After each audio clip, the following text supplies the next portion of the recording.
Halen təşəkkür qılğanlarını qızğın qarşıladınız. Mən ilgiri içki ölkələrə bağında həmmələ yerdə hamburg bulgusu, yağda pişirilən tox bişi satılğanlarını gördüm. Həm də bu yerdəki adamların ki bu yeməkliklərini nəyə yaxdırıb yeydiğanlıqlarını bildim.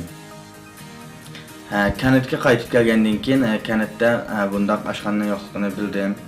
Həm də kənətdəkilərin muşundaq qəribcə, cüngücə birləşdirilən taamlarını yiyisken degan ümiddə cüngücə, qəribcə birləşdirilən aşxananı açdım.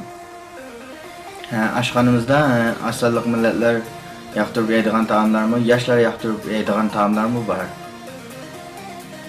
Mən bu qəribcə aşxananı açqandan keyin kəndliklərinki bu taamlarını yeyiş üçün şərqi barımızın buldu.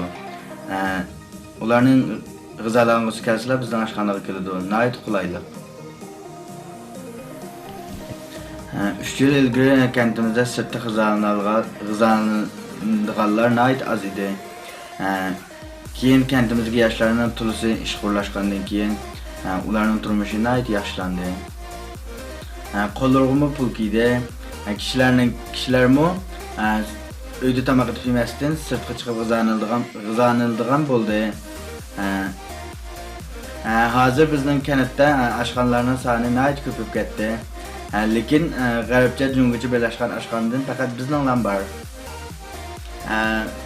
Mən bu aşxananı açqılı 1 yıl boldu. Bu aşxananı açqandan keyin aşxanamızı qılıb tamaq yeydiğanlarımı nəhayət köpəydi. Hazır mənim aylıq kirmim 7.000 yetdi. Ailəmdəkilərini tamamen bəxq etələyəm. Hazır aşxanamızın ticarəti nəhayət yaxşı getib bardı.